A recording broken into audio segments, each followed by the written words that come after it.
This is a true crime podcast. It contains adult themes and content and may not be suitable for all listeners. Listener discretion is advised.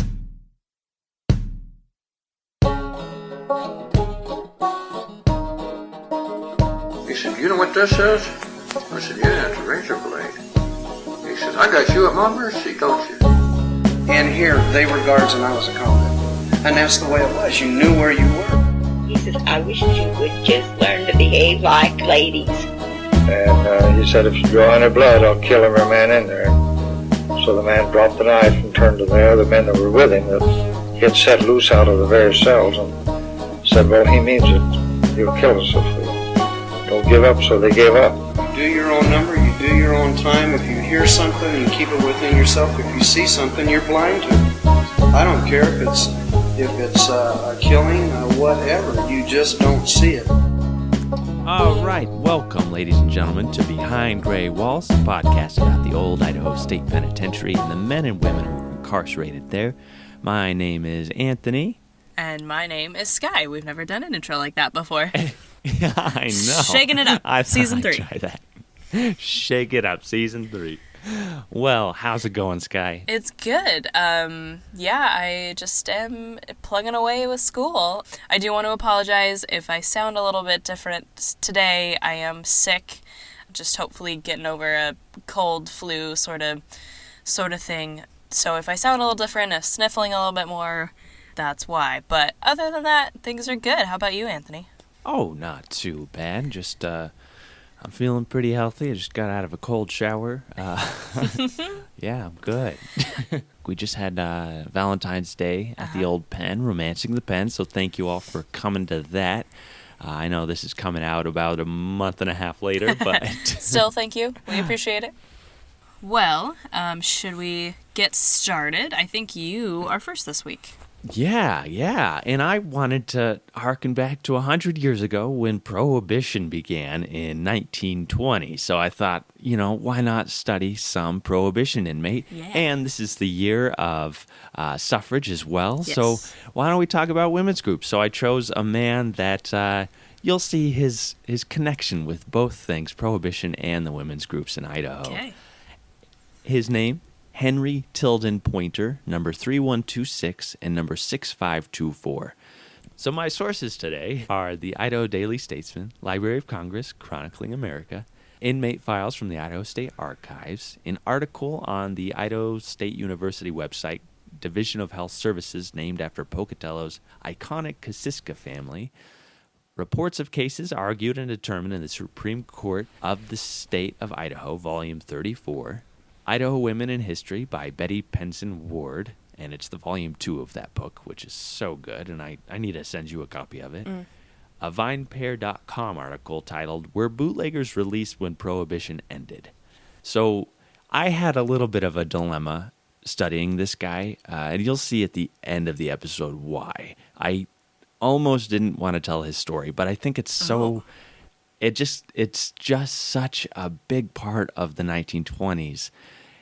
And, well, Idaho, of course, we had Prohibition in 1916, 4 years before it was federally, across the country enacted with the 18th Amendment. But, and suffrage 24 years before, so... Oh, you're good. What's that, 1896? Yeah.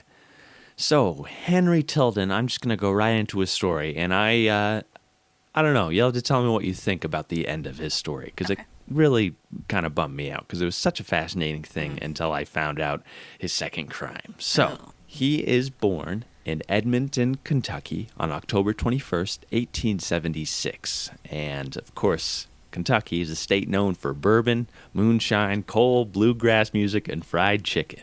He's the first child born a year after his parents, William Poynter and Elizabeth Susan Barron, married. And in 1880, he appeared in the census living in Fairview, Kentucky, which is the birthplace of Jefferson Davis, as you may remember, was the president of the Confederate States of America during the Civil War. Yes. So that great schism of American history. His younger brother, Robert, and his parents were all living in Fairview in 1880. And over the years, the family would keep growing and growing. And in the 1900 census, Henry appears in Glenville, Kentucky, which is north of Fairview, living with his younger brothers, Robert, Eugene, Herbert, and Edgar, and his sister Martha. And it seemed that the family had a skill in carpentry, which might explain all of their moving as they were going from town to town and doing construction work. 5 years later, his father William dies in Fairplay, Kentucky on May 11th, 1905 at the age of 62, which may have spurred on part of his family actually moving to Idaho, which they do in 1908, 3 years after his death. How old was Henry? So he's born in 1876. So at this point, he's about 29, 30. And he's still living with his family. Yeah. I mean, and that was just from 24 when he's on that census living with his family. Gotcha. In 1900. So he moves to Pocatello, Idaho, and marries a woman named Lena Jensen on July 26, 1912. And the couple ended up having 3 children together named Ray, Fred, and William. And he's listed in the Pocatello City Directory as a contractor in that city. And his younger brother, Eugene, lived just a couple houses away from him on North Main Street in Pocatello, working as a carpenter. So it seemed like it was a whole family job being carpenters and contractors. By 1915, Henry is listed in the newspaper in the Gate City, which is Pocatello's nickname at this time, as constructing 2 apartment houses. One had 24 apartments and the other was slated to have 12. The construction was during this big year for Pocatello, which they had all these construction projects, several homes and modern office buildings were being constructed. And he was considered one of the top contractors and carpenters in Pocatello at this time. In May of 1915, Pocatello enacts the local option law, allowing the town to make liquor illegal. So a year before it's a state law prohibiting the sale of liquor, Pocatello starts it a year early. And the owner of the Bannock Hotel, which was considered the preeminent hotel in Pocatello, his name was William Frederick Kosiska. He was caught bootlegging liquor on several occasions. And Kosiska had emigrated to the United States from Eastern Europe in 1881. Mm-hmm. He settled in Pocatello in the 1890s, became a skilled financier and mayor of Pocatello in 1895, and basically just grew his wealth and investment in all these banks and ranches and real estate. But despite all of this status in Pocatello, his hotel was continuously being raided for liquor. I always find it so interesting that so many prohibition violators tend to be European. Right. So I always just find that it's just such an interesting phenomenon in that, it's so much a part of European culture in a way that it isn't and wasn't in American culture, that it's not because they want to break the law, but it's why give up this thing that we have always grown up with just because Americans don't like it. So I always find that just such an interesting phenomenon.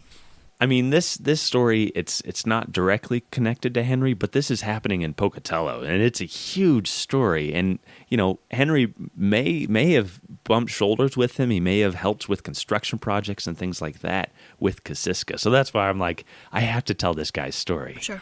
So after being raided for liquor several times, authorities actually enter the district court and secure an order of injunction, which branded the hotel a common nuisance. That's how they labeled it. Oh. And so the sheriff actually took charge of the hotel and literally padlocked the doors and windows shut. It's the first case of its kind in Bannock County.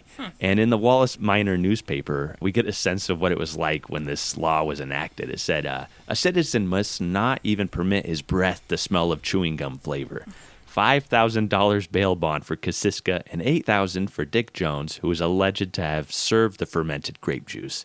The complaint alleges that Mr. Kosiska's memory is defective, that on sundry and divers occasions he had been remonstrated with and even punished for dispensing exhilarating waters within the confines of his hotel, which is my favorite way to describe alcohol now, exhilarating water. Exhilarating waters.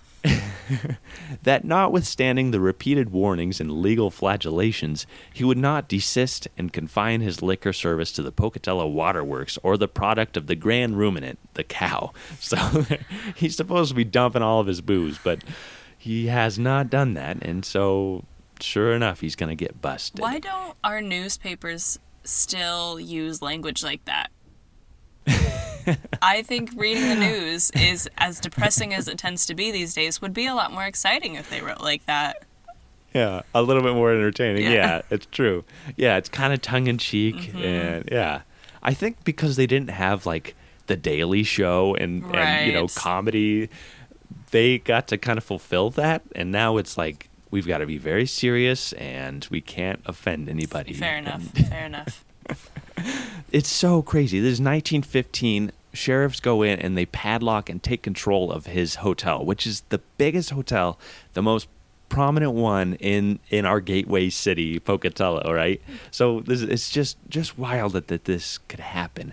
So he files all these writs to the court stating that there's no due process for them to take over his hotel, and it's extremely dangerous having padlocks on it because the place could burn down, or, as he described it, prowling tramps and those criminally inclined might want to break in and rob the place. All these people were traveling into Pocatello and had to actually go elsewhere to find hotel rooms. So it's sucking out all kinds of money from the town. Kosiska, I mean, he's losing all kinds of money. After all this time, it takes about 7 months before the hotel is reopened again. And the padlocks are taken off the doors. So that's in November of 1915. And Kosiska discussed in 1916 actually demolishing the building and turning it into a $250,000 luxury hotel. But instead, in the fall of 1917, he actually sells it to former Governor James H. Brady, who you might remember from the Barney F. O'Neill episode 18. Mm-hmm. And he was an Idaho senator at this time. He drafted up plans to have the hotel rebuilt and refitted, but he died just a couple months after this purchase from a heart attack while serving in office in Washington, D.C. on January 13th, 1918. So his family actually spent the $500,000 to rebuild it into the Bannock Hotel, which actually that new iteration of this hotel stood until 1893. William Kosiska, it seemed like it didn't really affect him too much because he was so wealthy that his wealth continues on. Today, there's actually a scholarship dedicated to his legacy at the Idaho State University. Oh. As of 2017, more than 6,700 ISU students have received the Kosiska Scholarship, helping them to earn their degrees in the medical field. Wow. Kind of a weird little rabbit hole I went down, but this is kind of one of those huge cases of prohibition in Idaho, and it's in the town that Henry is living in, and he would have known from ground zero the difficulties, the drawbacks of getting into the bootlegging field. But it seems that this exhilarating water had a market in the underground and the potential for, riches, really. Mm-hmm. I found in several Idaho cases that the going rate for bootleg liquor was $5 a quart. And for our listeners, 1 quart is equal to 2 pints. So 2 pints, like two beers at a bar, $5 in 1916 is equal to about $118 today. Holy crap. Yeah, so, it was, if you were hurting for money, this was a good field to go into. Yeah. And on January 1st, 1916, Idaho adopts statewide prohibition, making the sale and possession of intoxicating liquor illegal. Of course, this is 4 years before the federal government enacts it in 1920. And punishment in Idaho in 1916 looks like this. First, a maximum jail sentence of 6 months in jail just for being drunk, as well as several fines. And then having or transporting whiskey was a misdemeanor punishable with a fine and jail time. And then the second charge was actually a felony, punishable with not less than 1 and not more than 2 years at the Idaho State Penitentiary. Yet, you get 1 slap on the wrist before you have to do hard time. And I read in one newspaper describing in the courthouse in St. Marie's, they actually dumped 50 gallons of liquor into the gutter, but they had to return each of the containers, which, as the newspaper described, were carefully preserved to be returned to their owners, along with suitcases, trunks, or other receptacles in which the liquor was captured, as under law, only the liquor itself could be confiscated, which is just so interesting to me that they were like getting their stills back and their barrels and all these different things back. Just like, don't do it again. Right. We'll bust you. Right. But here you go. Here's your mug. So, besides spearheading Prohibition, 1916 was a year of large victories for the nearly 100 women's groups throughout the state.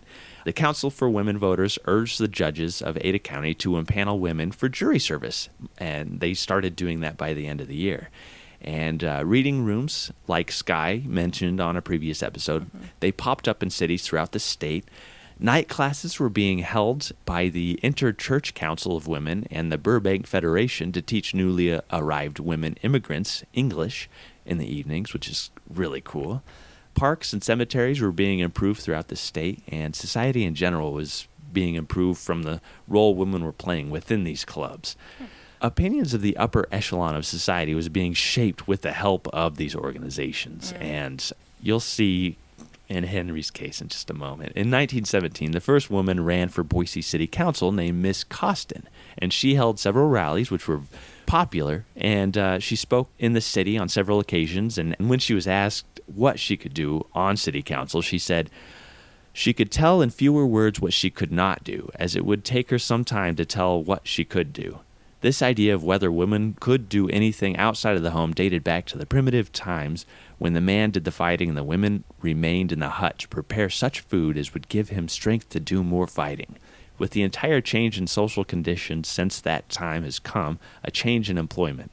And now there were few things a woman could not do, which I thought was just like, oh, yeah, that's so cool. Yeah. Despite this awesome campaign that she has and all the backing from all these women's groups, she loses the election. And Boise's first councilwoman, guess when she's elected? I don't like this game.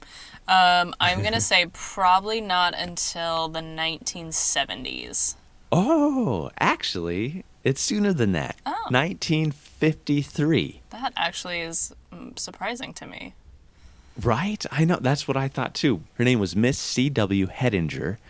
And in her 1953 victory write-up, she downplayed herself with this title, Boise's first councilwoman is no politician. She would rather be a housewife than the president, says Winner.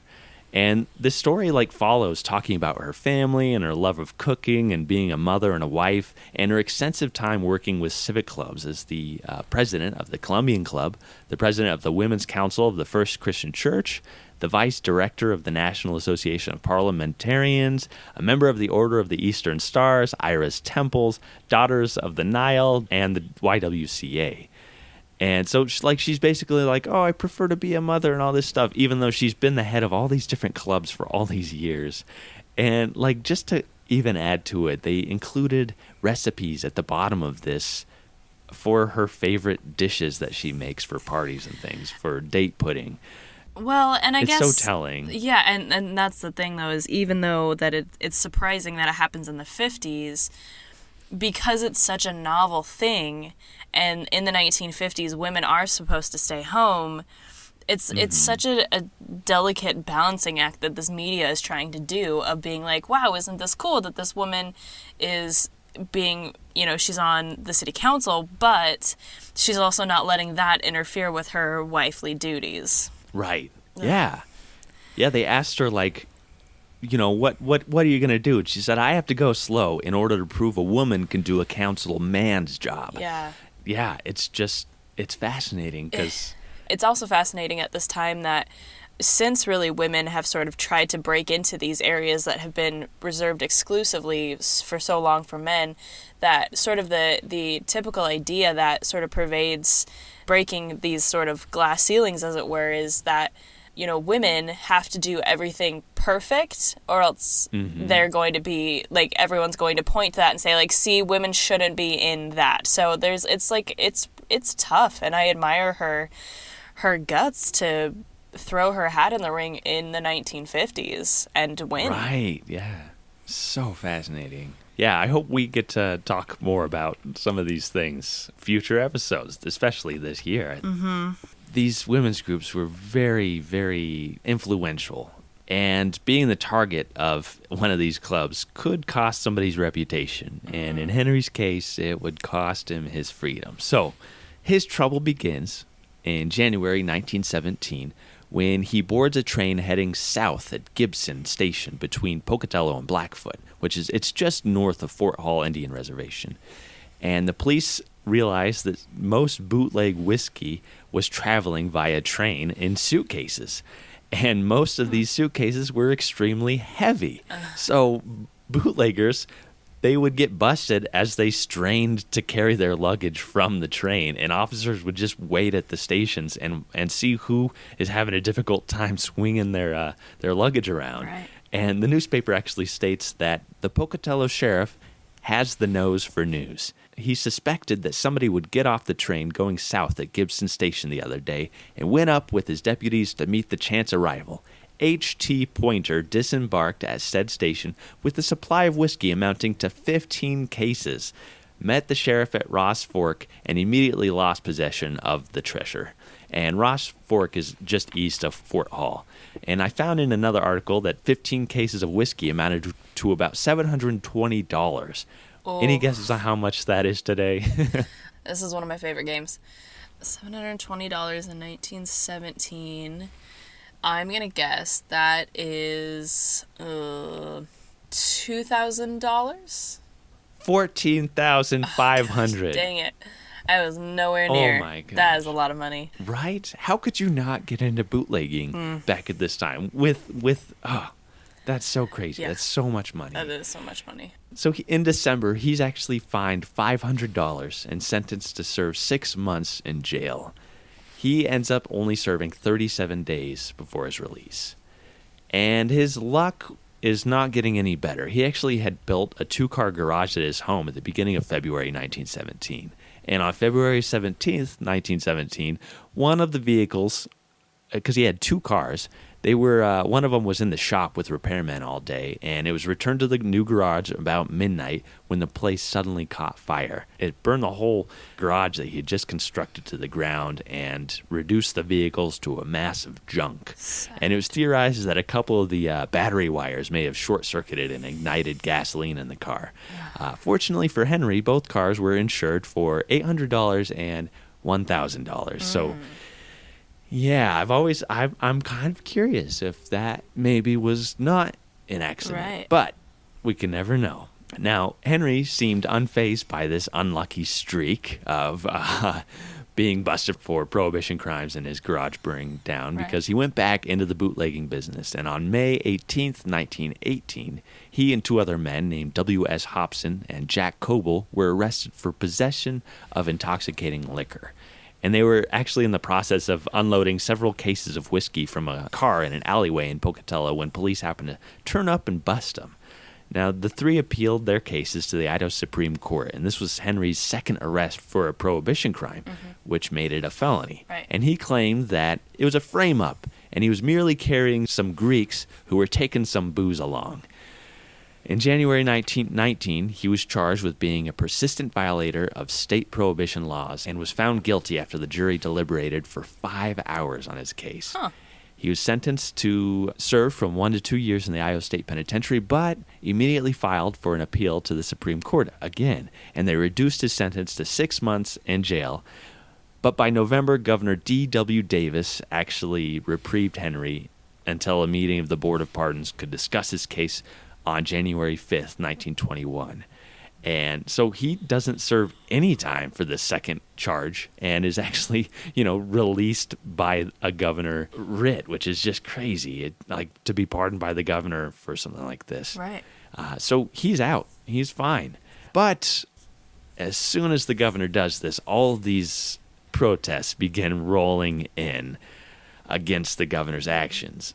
The Bannock County District Attorney, Isaac McDougall, actually files a protest with the State Board of Pardons, which showed all the times Henry had been charged and urged that he shouldn't be pardoned. And this large crowd actually gathered at the Idaho Technical Institute in Pocatello to listen to Judge F.G. Bale speak. And he called on the citizens to back up County Prosecutor Isaac McDougall in his protest against the pardon of Henry Poynter. And this drew wild cheers from the crowd. They were all like, yeah, send him to prison, send him to prison. The council It was made up of representatives from every organization in the city, and they cheered for Judge Bale's call for law and order, as well as a full-time health officer, juvenile detention home, a parent-teacher organization, and the bettering of the housing conditions in the city. And he spoke out against newsies, which, newsboys, like we talk about with Barney O'Neill, selling papers on the street corners. He basically wanted to clean up the city, and the first thing the city could do was uphold the state and the nation's laws and convict Henry Poynter. A month later, Henry was being vilified by his most daunting foe, the Women's Christian Temperance Union. Yeah. They actually draft up a resolution against Henry in December of 1920, which says, whereas Henry Poynter of Pocatello, Idaho, was convicted in the District Court of Bannock County, Idaho, December 20th, 1917, for transporting intoxicating liquor by a jury, and was sentenced by the court to serve a term of 6 months in the county jail and pay a fine of $500, whereas the said judgment was affirmed by the Supreme Court of the state of Idaho, and whereas he, said Henry Poynter, was reprieved by governor after serving only 37 days in jail. Whereas he said Henry Poynter was brought the courts of Bannock County into contempt and for a long time persistently and flagrantly and openly violated the law and defied the officers, and whereas he has made applications to the Board of Pardons of the state of Idaho for a full and complete pardon to be released from serving the balance of said jail sentence, and whereas the WCTU has made a full and careful investigation of the facts surrounding the case, now, therefore, be it resolved by the WCTU of Pocatello, Idaho, that they hereby protest to the board against the action of the governor in reprieving the said Henry Poynter, and we further respectfully ask the Board of Pardons to deny the application of the defendant for a pardon. We further inform the board that it is our opinion the ends of justice will be met only by the defendant serving his full time in the county jail. We further feel that it will be a blot on the state of Idaho if the man is pardoned. Yeah, this is published in the Idaho Statesman December 23rd, 1920, and it's followed a couple weeks later on January 5th, 1921, when another women's civic group called the Good Citizenship Club met at the Carnegie Library and endorsed the suggestion made by the Council of Women Voters that a woman be put up for city council in the coming election and that Henry be sent to prison. And they appointed this woman named Mrs. John C. Rice to run for city council, and she seemed like a great person to do it. And she also happened to be the wife of Idaho Supreme Court Chief Justice John C. Rice, who would be looking at Henry's appeal. That could be a little problematic for Henry. And more and more of these groups start to go up against him. The WCTU of Caldwell and Canyon County got word about his potential pardon and joined the Pocatello branch and the Good Citizenship Club in protesting his pardon. And they write into the governor and to the courts to have him arrested. He fights and fights and fights the charge, and his attorneys argue that he never pled guilty in person in the first case, that the plea was entered by his legal counsel, which meant he never made a personal admission to guilt. And then his second plea was that he was fined for the first arrest and not imposed with the entire 6-month sentence of imprisonment in the county jail. The Idaho Supreme Court justices analyzed his case, including Mr. John C. Rice, Supreme Court Justice, who decided after nearly 3 years of fighting, Henry was guilty and must serve time for his persistent violation of prohibition laws and uphold the sentence of 1 to 2 years at the Idaho State Penitentiary to hard labor. One Idaho Statesman article said that the opinions written at the time the court decided the case were together one of the longest ever handed down by the court. And it is very long. I read the entire thing, and yeah, it was pretty fascinating. I've never read any of the Prohibition era Supreme Court things. It's interesting to me, too, that he really, even though it was a lot of alcohol, it was, a pretty simple, your prohibition charges weren't divided by, it was just, he's in on a prohibition violation, and yet it is, so controversial that it's some of the longest Supreme Court decisions. I find it really, just prohibition is such a weird aberration in our country's history. It really is, yeah. It's really fascinating. it's probably one of my new favorite subjects. And I went down several hours worth of rabbit holes looking up people getting busted and shootouts that were happening in Idaho. And wow, there's some crazy, crazy stories. And a lot of those folks didn't get caught. Like, they never got busted. And I found one case, there were like 5 giant barrels that were empty that were found next to the Snake River. And police were like, well, we found this, and yeah, looks like they got away with it. How much money did somebody make off of these giant barrels of moonshine that were being doled out? Anyway, from May 18th, 1918 until March 27th, 1922, Henry had spent countless hours and money fighting the battle, and he loses. And on April 1st, 1922, on April Fool's Day, he shows up at the office of the Attorney General Roy Black in Boise, unguarded and unannounced. And Roy phoned Warden W.L. Cuddy, who brought Henry Poynter to the prison.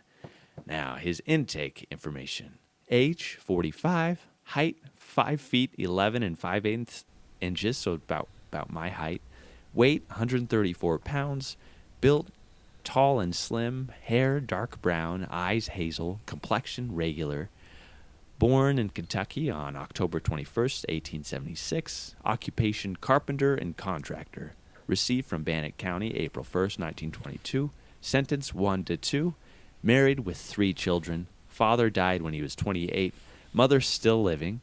He had received religious and Sunday school in different churches, but currently wasn't part of one. He had attended school for 9 years. He was really well educated.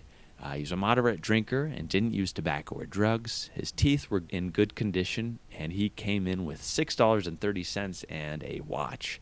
And his Bertillon basically just shows scars on both hands and thumbs, which, is kind of par for the course for carpenters. 2 days after his arrival in the prison, the prosecuting attorney sent his intake form, which asked him to describe the character of Henry's associates. And the prosecuting attorney wrote, he had a good family until he got to bootlegging. He was a very respectable citizen and associates good. And asked if he had been in any previous trouble. Never in trouble except for selling whiskey. As a fellow citizen in the town, the prosecuting attorney described Henry Poynter as a law-abiding citizen, good neighbor, good worker, first-class carpenter and contractor, and do not think that he would violate a law in the world except for the whiskey law, which he violated for several years, principally as a wholesaler. Further, when asked if he is a habitual criminal, he writes, he is not a habitual criminal except for the whiskey question.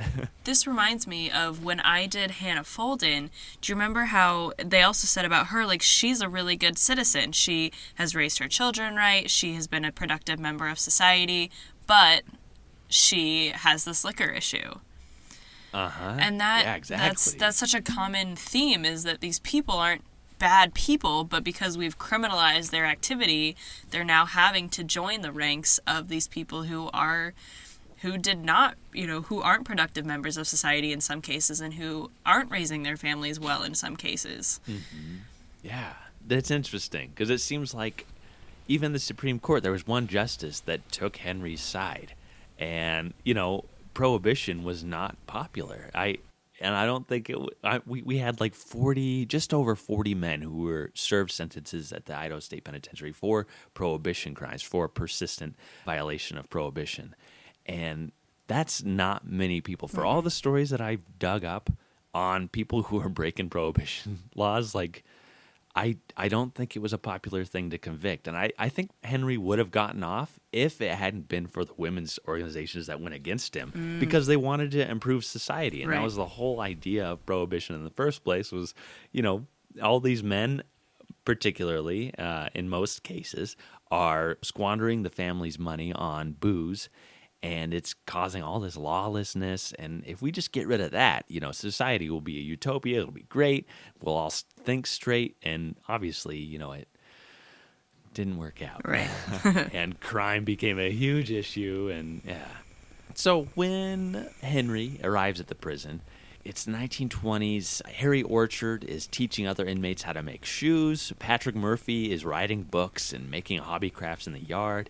And the shirt factory is under construction in the back of the prison and near the south wall. And it would be completed a year later. And it would result in hundreds of inmates working there making T-shirts and things. So when Henry arrived, he may have been put on some of this construction work. But we don't have any records for what he was up to when he arrived at the prison. Just a few months after his arrival here, in September 1922, all these letters arrive at the prison on his behalf. The owner of the Western Grocery, Bakery, and Delicatessen Company wrote asking for leniency for Henry. An insurance agent named William Jackson Jr. wrote stating, "I have known Mr. Poynter for 14 years, and have been in a position to observe his family in our community.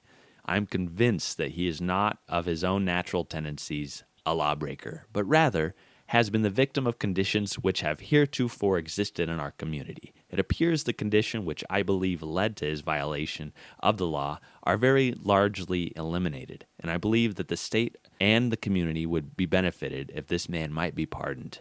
He has a wife and 3 or 4 small children who, it seems, are particularly in need of his support and attention.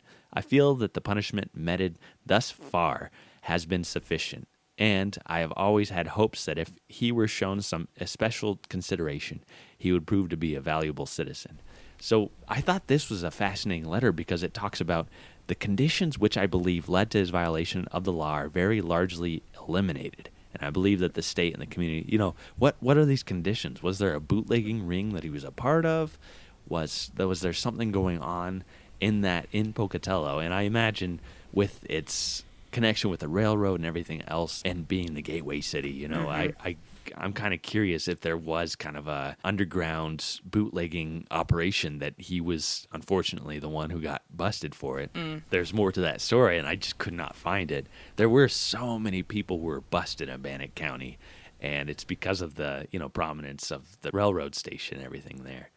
Pastor of the First Congregational Church writes on his behalf, and he says that financial conditions in his home are far from satisfactory, and it looks as though there might be suffering amongst the members of his immediate household if he cannot be with them to support them by his labors. After a careful study in this case, I am of the honest opinion that Mr. Poynter is repentant, and that he feels entirely different from what he did when he was in the illegal sale of liquor. And the pastor is writing in on his behalf. His neighbor, George Bailey, who owns the bookstore pharmacy in Pocatello, also writes, talking about the dire situation of his family and saying, I am making this plea for his little family, whom I see every day, and of the destitute conditions they are in. They need the support of a father who has the talent as a builder, a contractor, and who was a good citizen until he fell into this misfortune. I earnestly plead this letter might appeal to you from the standpoint of a family in need. Of course, not everybody is in favor of his release. A woman named Emma Drake, who is fascinating in her own right, and the head of the South Idaho Women's Christian Temperance Union, wrote a terse letter that said they would be very much averse, as much so as ever, to the pardon of Henry Poynter. I do not feel greatly troubled, however, for I know the board was very averse to the pardon, or even asking for it, and do not think they would change their mind regarding it. She would actually end up running in the Idaho legislature in 1919 and wrote several books and pamphlets on medical advice for women that were really revolutionary, and they'd be termed like hygiene or sex manuals, and one of them was called What Every Young Wife Should Know and What Every Woman of 45 Should Know. And she was the first woman in Idaho, first person in general, to talk about sex in public schools. She talked about the danger of wearing a corset and called for regular vacations for wives, leaving husbands at home to do household work, which was pretty revolutionary and why she was the head. Yes. So some of the newspaper things, look up Emma Drake. Like, she is so fascinating. Now, the real turning point began when a Pocatello doctor named W.W. Brothers wrote in asking for Henry's release because he had been taking care of Lena, Henry's wife, and felt that she needed Henry's help very urgently. But he didn't divulge what was wrong with her. So with all the support from the community and the need for Henry to take care of his wife at home, he's actually granted a parole in October 1922. So he arrives in April and he's released in October. but just kind of a temporary one. He's still supposed to return and go back to the prison. There are no dates or other mentions about his release. I couldn't find it anywhere that he was released. The only way I know about it is because he wrote a letter into the governor on November 2nd, 1922, telling him about how happy he was to be home with his family. And he says, "It was my intention to have my wife's operation performed, but I found her in poor health, not strong enough to go through with the operation yet, and won't be for some time. I'm working for wages at the carpenter trade now, and had work half the time. Pocatello is a dull town now, so there's not a lot of construction projects going on." And then he tells the governor that someone had asked him to sign a contract to build a cottage, but that he didn't want to sign it if he knew he had to return to prison to serve out more of a sentence. So he's requesting from the governor a great favor to me, as I need the money very bad and would greatly appreciate a chance to go ahead with the work if I can see your way clear to advise me to go ahead. My wife and I both appreciate what you have done for me, and I'm doing all I know to make good. People treat me very kind and seem to be with me and ready to help me in any way they can. And much to Henry's relief, the governor actually responds a week later and informs him to accept the contract and go ahead with the work, doing the very best you can. I shall try to help you in every possible way as long as you continue to make good. And he's fully pardoned just a few weeks later on November 27th, 1922, serving just over 6 months on a 1 to 2 year sentence for prohibition violation. Seems that he actually stayed out of trouble until early 1933, when he's again arrested in Idaho Falls with a charge of violation of National Prohibition Act, and he was held on a $1,000 bond. But I didn't see any information about this charge. There's nothing about it in the newspaper. Well, in 1933, Prohibition. Wait, what month? It was in early. I think it was January or February. Oh, okay. And Prohibition. Because one of the first the things... 21st Amendment. Yeah, one of the first things FDR did as soon as he was in office, which would have been in March 33, he got rid of Prohibition. Yeah. So the 18th Amendment is repealed by the 21st Amendment on December 5th, 1933. Okay. So that's, Prohibition ends there. And so, I was thinking like, well, maybe he would have been released since it ended by the end of that year, and he wouldn't have been charged. And so I started looking up, were people released? And according to Ruth Engs, professor of applied health science at Indiana University, most inmates serving prison sentence for prohibition crimes weren't released immediately after appeal. And many, undoubtedly, they applied to parole boards, but they were still required to serve time for their crimes. And I looked up the last of our prohibition violators. His name was Percy DeBracy, and he was sentenced to between 2 and 5 years at the prison. He arrived April 4th, 1932. He was released July 8th, 1935. Oh, wow. About almost 2 years after Prohibition ends. Wow. Yeah, I really want to know what happened to Henry for that 1933 charge, if he had to go to a federal prison, if he did something even worse than, just a state felony, or what happened to him. But I couldn't find anything. But this is the part where I debated, should I tell this guy's story?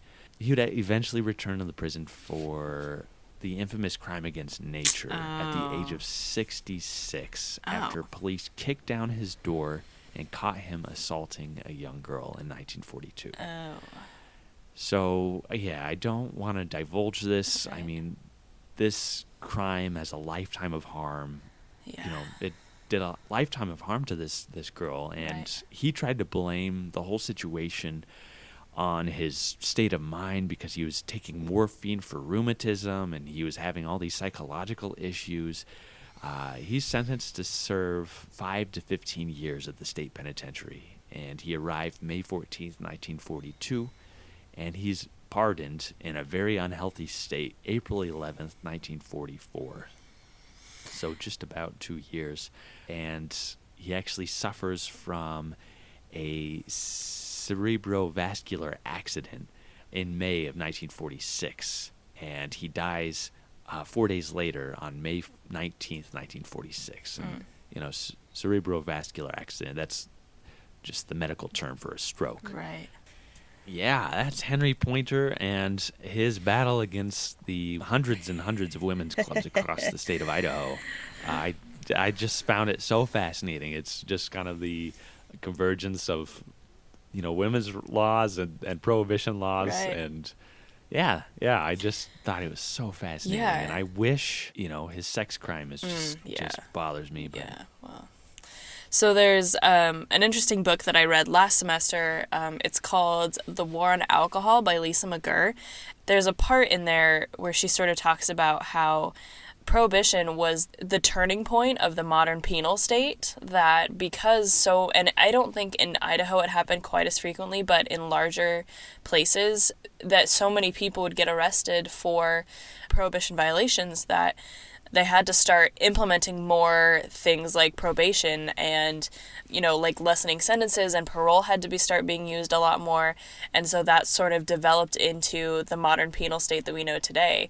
And so she attributes that to Prohibition. Oh, yeah, I could totally see that. That makes so much sense. Yeah. So my degree comes in handy sometimes. It's great. And I do recommend that book. Is a really interesting book if you're looking for sort of an overall. It's pretty short, pretty easy to get through. The War on Alcohol by Lisa McGurr. So check that out if you're interested. Oh, John Barleycorn, we'll have to let you go. You've made us many a merry time, but also many a woe. You've populated many jails and graveyards, oh you much. You've swiped the price of children's bread and lied to beat the touch. No more collies straggle home from 2 o'clock to 4 And fumble round an hour to find the keyhole in the door. No more will sit and nod and blink stupidity profound, and swear he'll jump right in that bed the next time it comes round. Oh, John Bloody Brawls, you're famous far and wide. You changed your Dr. Jekyll to the villain Mr. Hyde. You separated man and wife, raised many a family scorn. You tagged a big window, John, on many a perfect horn. No more collies straggle home from 2 o'clock to 4. And fumble round an hour to find the keyhole in the door. No more he'll sit and nod and blink stupidity profound, and swear he'll jump right in that bed the next time it comes round.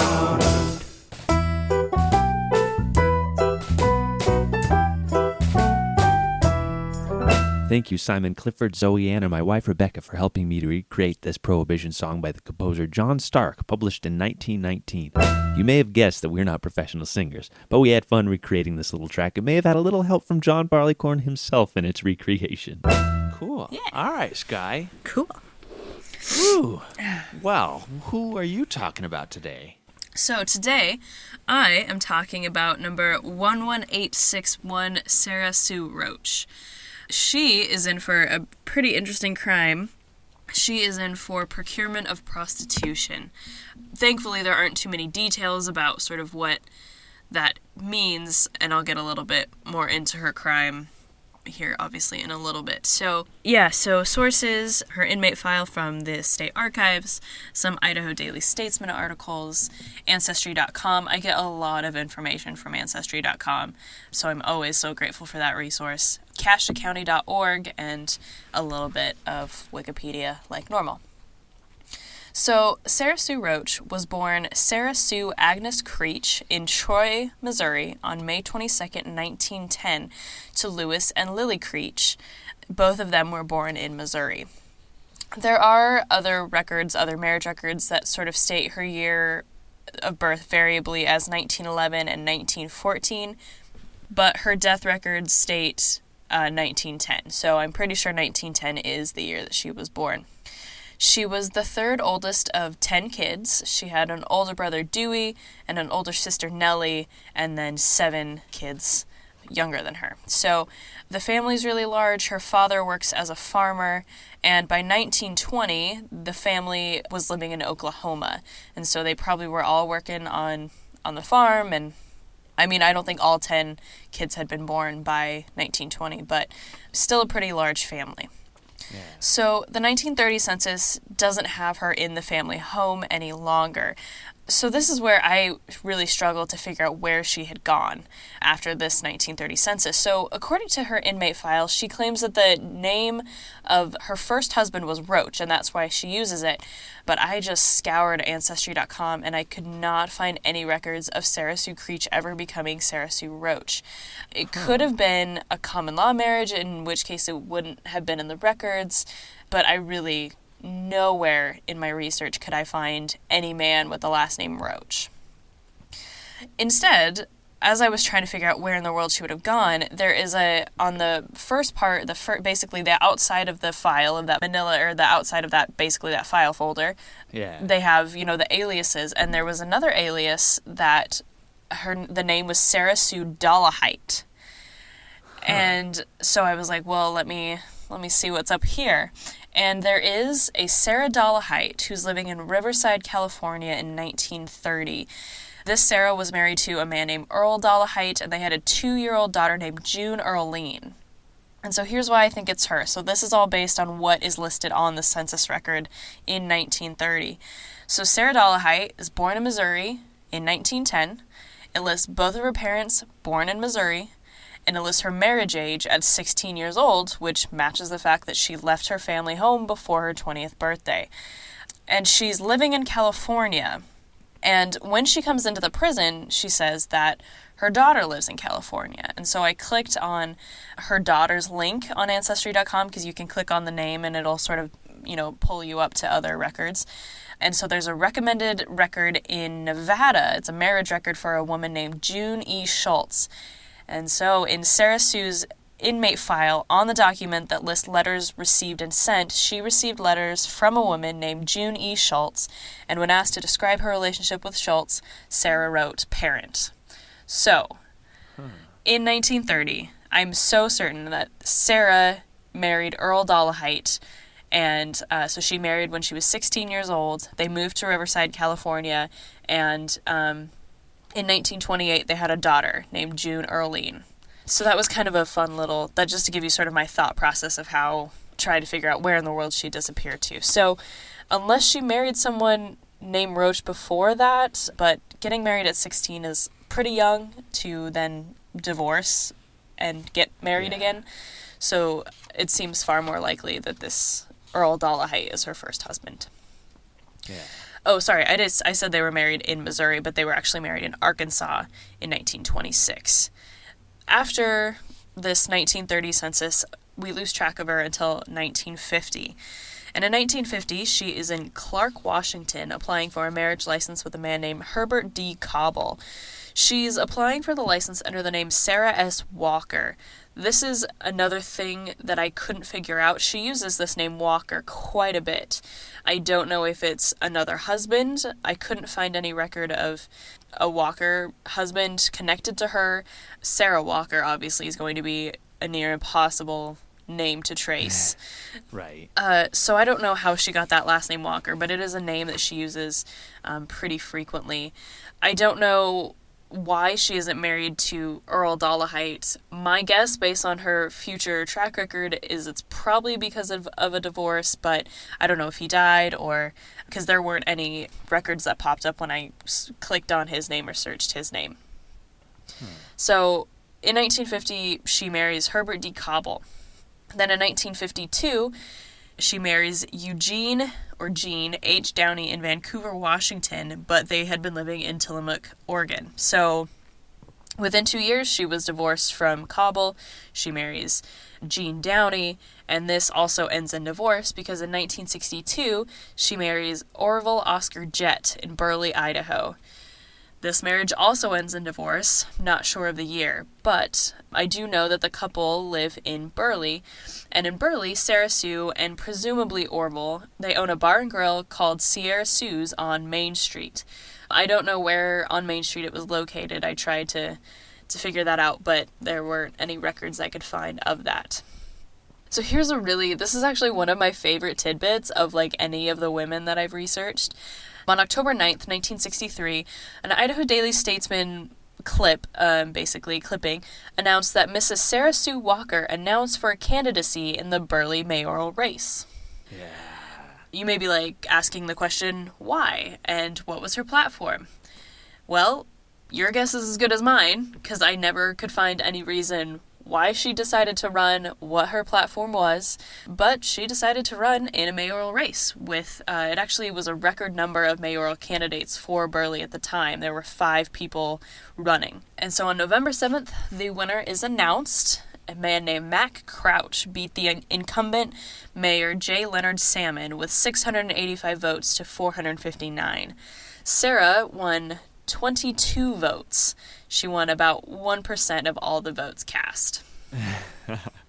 So she didn't do great, but she did get 22 votes. So that's, I mean, I don't want to say impressive, but that's something.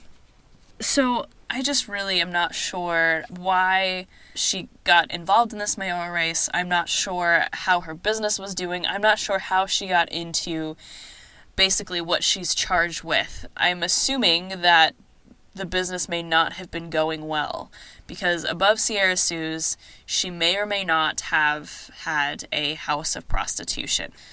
What we do know is that in 1964, Sarah came into contact with a woman named Gladys Plitch.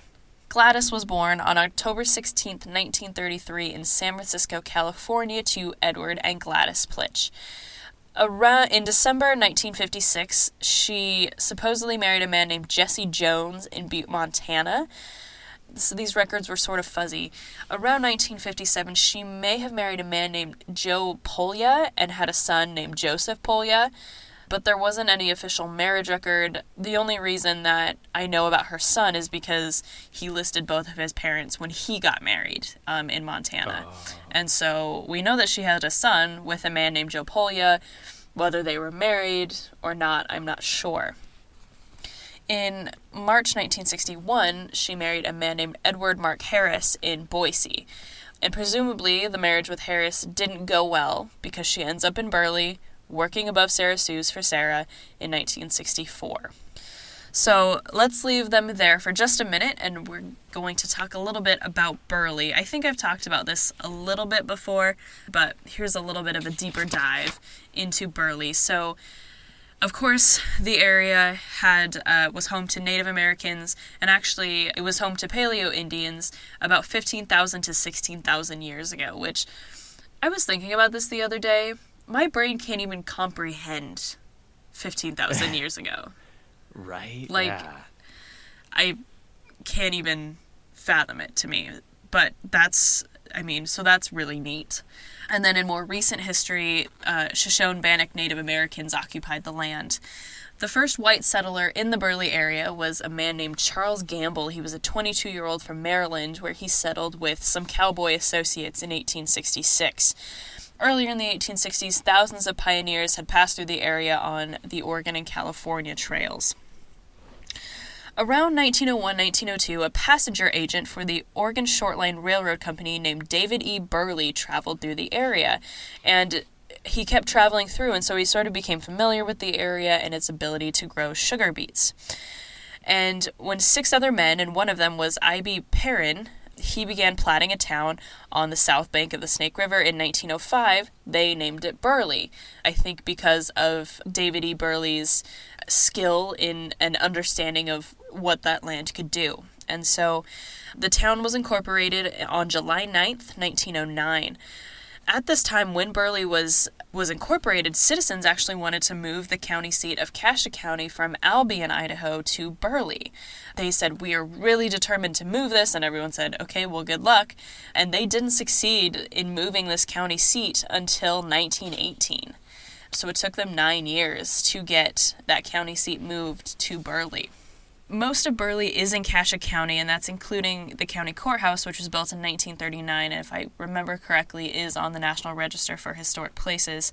But there are some parts of Burley that are actually in Minidoka County, so it is sort of spread between two counties down there in southeastern Idaho. So in modern day, Burley is home to the Idaho Regatta, which is a huge boat race that takes place on the Snake River.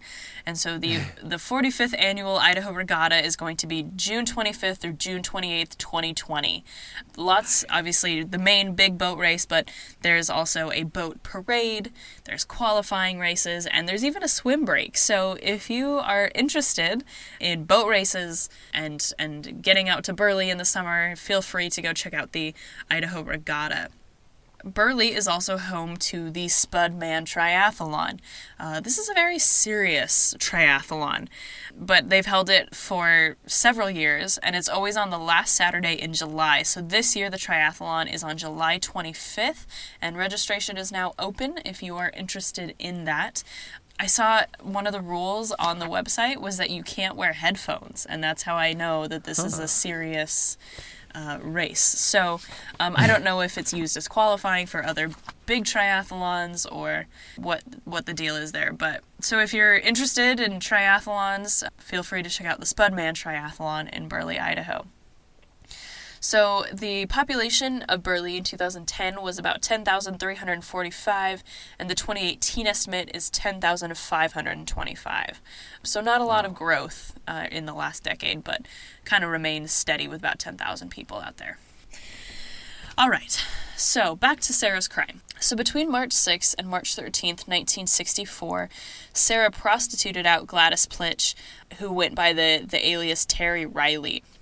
So she was arrested. The official charge that she was arrested for was procurement of a female for the purpose of prostitution, accepting the earnings of a prostitute, and harboring a prostitute. So there were sort of three all involved. And when she was arrested, the district judge, Lloyd J. Webb, stated that she owned a house of prostitution, but it seems that she was only held under the prostitution of Gladys Plitch particularly, so I don't know if there were multiple women involved, if this was the only one that they could definitively point to. I'm not really sure of the specifics there. Sarah pled guilty to the charges, and she was placed on probation, quote, which she proceeded to violate it as many ways as she could. And so she was arrested again when she was convicted of petty larceny in the city court. During her probation, she also failed to keep her probation officer advised of her place of residence, failed to make reports with the probation officer, and failed to honestly keep the court advised of her condition of health. And there was a condition of her probation that she was supposed to spend 60 days in the county jail, but she claimed that she was too ill, and so instead she was supposed to let the court know about her health, and she didn't do that. So, because she violated her probation, she was arrested again on the original charge and sent to the Idaho State Penitentiary on September 21st, 1965. Her inmate records do state that she entered the penitentiary on her original date of arrest on March 13th, 1964, but that's just the first date that she was sort of under, the state's jurisdiction, I guess. So her statistics. So her sentence was for 3 years for procurement for a prostitution, accepting the earnings of a prostitute, and harboring a prostitute. She was 55 years old when she entered the penitentiary, born in Missouri. Her occupation was a cook, which again, if she owns that bar and grill, makes sense. She was 5'2", 170 pounds, had brown hair and brown eyes. She seems kind of smiley in her mugshot, kind of a smug look, like she doesn't care. Now, she does have a Bertillon, one of the few that I've covered so far that has. Most of it is just scars. She had some scars on her legs. She did have an 8-inch surgery scar on her stomach that may have been a C-section scar. She had a 4-inch surgery scar sort of right at her ribs. She had a couple scars on her face, but other than that, nothing too, I guess, egregious to report. She did have false teeth. That's kind of interesting. So the district judge said upon her entry, quote, "She has no respect for the law and no desire to comply with it. Despite her advanced age and poor health, there was no alternative but to commit her. I would suggest that the likelihood of living a parole for her is no better than it was here," so meaning in Burley. "I would, however, recommend a minimum confinement." In prison, Sarah started to change her behavior, and at the same time, her health started to get worse. She wrote 14 letters to her daughter and received 9 in return. And then she also wrote to a man named Charles Barker. She wrote him 133 letters, which is a lot of letters. Wow. Yeah. This is between 1965 and 1966. So 133 total. I think it was basically like 65 a year. She only received about 48 back. What the circumstances were of getting so few back, I don't know. Maybe he wasn't a man of many words. She just really was enthusiastic about writing him. I don't know. But Charles, if he wasn't sending her letters, he did send her some packages, some very full packages. And so throughout 65 and 66, he sent her a total of 2 packages. And these packages included items like Vienna sausages, fruit juice, lotion, salad dressing, cookies, cake, bread, shampoo, and even jam for her bread. So he was clearly taking care of her and kind of getting her things that she might like. So in June 1966, Sarah asked the Board of Pardons for a parole. She wanted to return to Burley to sort of clean up and then sell her property. I don't think there was any use in, keeping the property, in the fact that it did get her into trouble. She seemed to sort of give up that vocation, basically. She also wanted a travel permit so she could move from place to place with her common-law husband who worked on water wells. So she was granted parole under these conditions, subject to good behavior, effective for August 23rd, 1966. So that's in June. And then a month later, in July, the Board of Pardons found out that when she requested a parole, she actually was really looking for a final release. And in this request, she asked permission to marry her common-law husband because she was a Nazarene and her religion didn't allow her to live in a common-law marriage. And she also asked for 15 or 20 days to be shaved off of her parole on account of her hard work while she was in the prison. Some on the board voted to deny her second motion, but despite this, it does seem that she actually got 10 days shaved off, because she was released on August 13th, 1966, instead of August 23rd. So I was kind of confused by that because it said in her file that motion was denied, but she got out 10 days early anyway. So on her release date, she served 10 months and 22 days in the Idaho State Penitentiary. With her probation, though, before she came into the prison, she was sort of under state jurisdiction for 2 years and 5 months. So 2 days after her release, she married Charles Barker in Boise. And so Charles, of course, was her common-law husband. He was born in Burley. He was from Burley. He was 5 years her junior, which is interesting. So good for her. So a year later, as her parole officer was checking up on her, he stated that since her parole, she always checked in with her probation officer, made a home for herself and her husband, and, quote, conducted herself very well in public. Her poor health continued, and I couldn't find any details as to what this poor health constituted.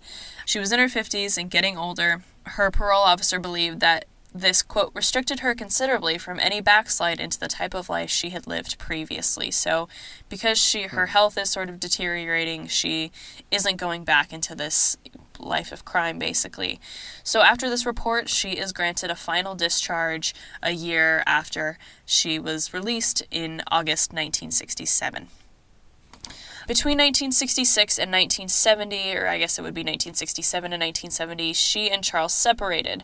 So this record that I found, it might not be her, and so I'm sort of hesitant to include it, but it was included sort of, again, on that, like, those recommended records on Ancestry.com, because it says in 1970 that she remarried Orville Oscar Jett in Las Vegas, Nevada, and married him under the name Juanita S. Jett.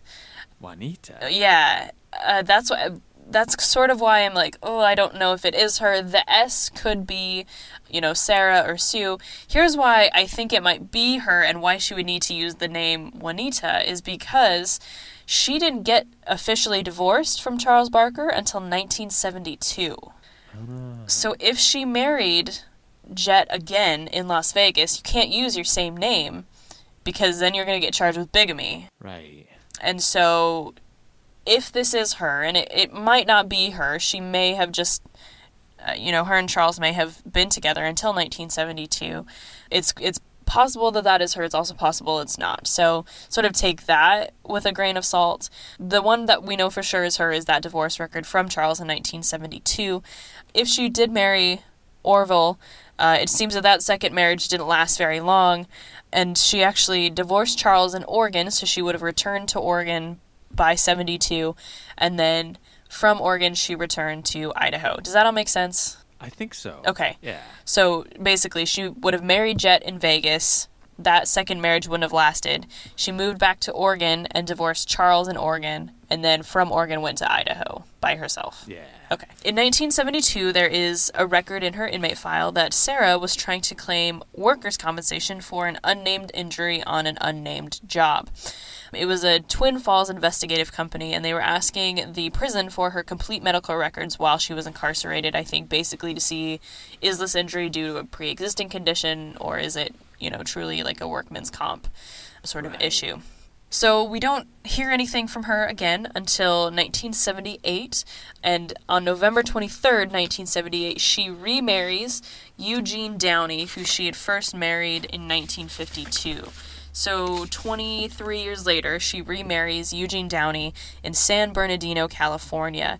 And Eugene, I didn't notice this the first time, but in California, when they got married, he was 14 years her junior. What? Yeah. So in 78, she would have been 68 years old. So he was 54. That's a lot of years a junior, especially for women to be older. So she died on December 13th, 1983 in Humboldt, California. She was 73 years old. I'm not sure if she was still married to Eugene. She died under the name Sarah Sue Downey. So, I think regardless of if they were divorced or not, she did keep his last name. And unfortunately, there is no description of how she died, but we do know that is when she died. Huh. So that is Sarah Sue Roach's story. Interesting. Yeah, so we don't really know her crime, like... Right. I mean, other than, the fact that she basically was Gladys Plitch's madame. Yeah. And like I said, the district judge said that she owned a house of prostitution, which implies that there are multiple women being held. And my assumption when I first found out about this election and the fact that she got 22 votes is I wondered if the 22 votes were basically like her and the prostitutes that she was ahead of, basically. Right. If she was just like, you're going to vote for me. But obviously I don't have any evidence to corroborate that. I just imagined that was how it was. And I think because prostitution, especially in the 1960s, fell under the category of sex crime, these are sort of those things that officials prefer not to get into details of. Yeah. And I think, honestly, that's quite fair to the victims, like Gladys. It may have been a money issue. She may have gotten into it willingly. She also may not have. She may have, Sarah may have started talking to her and she might have said, oh, I'm trying to find a job. My marriage isn't going well. And Sarah said, like, oh, let me help you out. And then basically, held her against her will. We don't know, unfortunately, the circumstances of that. I still think she's a very interesting character.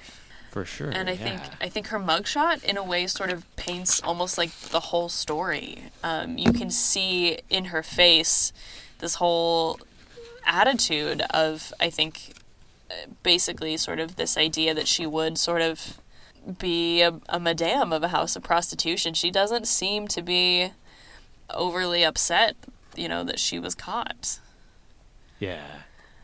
So Yeah, it's kind of funny. Like, the grin on her face is just... There aren't many mugshots like that. No. and I mean, it's not an innocent crime, but it's also not one of the worst. You know what I mean? Yeah.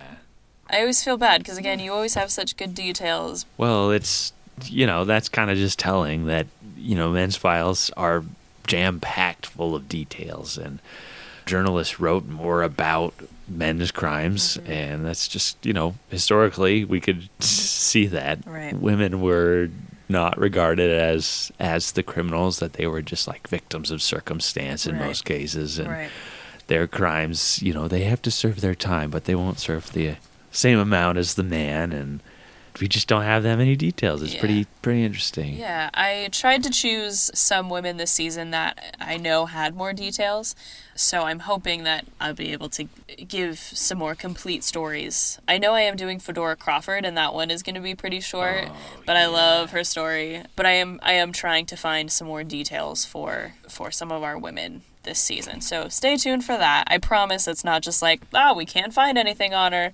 Yeah. Sometimes they just don't ever appear in the records, and sometimes their files are really small. So do what we can with what we have. That's the fun of our research, is that we have to dig so much and misspell names so many different ways to figure out, the victim, and then the inmate, how they were listed in the newspaper. And sometimes we don't find it. Sometimes we find it after we record the episode, which is always like, no. Which Anthony did that with Susie Duffy. Which, what is that season? That was last season, season 2. That was, Can you give us the details of that, if you remember them? Yes. Susie Duffy herself was a sex worker, and we had never quite figured out what her crime was because it wasn't listed anywhere like these others. And finally I found that she had a John, and he had a wallet full of money, and she, went up to do her service and ended up leaving with his wallet and actually fleeing to, I believe, Oregon. And she was extradited back to Boise to serve her time. And I remember when we did that episode, it was like, we don't know what her crime was. We had no idea any details. And it was only because I finally found an article that referred to an African-American woman being locked up and extradited back from Oregon. And then I kind of tracked down, there was a name of the victim, and then I started looking for the victim's name, and then it came up to her, and it had all these different spellings for her name and descriptions of her. It's so tedious, the amount of work that goes into searching it. But, you get such a big, like, this is so cool. It's so exciting to find that stuff. And that's what happened with Fedora Crawford, is we had, I think, like 2 pieces of paper in her file, and it was just like, where can I look? What can I be searching for? It's a really fun, like, cat and mouse game. With Henry Poynter, there wasn't a lot of details on his crime, and it took me forever to find him even getting busted, because most of the information was just like the women's groups going against his paroles and releases. And so that's why I went down so many side rabbit holes this week trying to highlight Prohibition and, the Kosiska family. I'm just so blown away by his story about being a mayor and this prominent citizen, and then being busted, and then, like, Pocatello taking control of his hotel for months and months, and because he wouldn't stop selling liquor and booze, and how it was just essentially a slap on the wrist to him, even though he probably did way more than Henry ever did selling liquor. Because of his position, he was never sent to prison or anything. He just had his wrist slapped, and then the senator ends up buying this hotel from him for millions and millions of dollars. It's just how the class system affected if you were going to go to prison for one of these charges. Well, that wasn't just in Prohibition, my friend. Oh yeah, still today, of course, yeah. It's just such a funny little rabbit hole to go down, and I hope everybody liked it, because I tend to go down a lot of rabbit holes. Well, Skye, this has been fun. Yeah. And let's keep going. 2020. 2020. Everybody do your own time. Do your own number. We'll see you next week. Bye. Bye. If you enjoyed Behind Gray Walls, please rate, review, and subscribe so others can find our podcast. If you're interested in more Old Idaho Penitentiary information and to see mugshots of the inmates featured in this episode, follow the Old Idaho Penitentiary on Instagram and Facebook. If you want to learn more about the Idaho State Historical Society and its other sites, follow ID State Historical Society on Instagram or visit history.idaho.gov. If you have a question or comment for the hosts, please email us at behindgraywalls@gmail.com.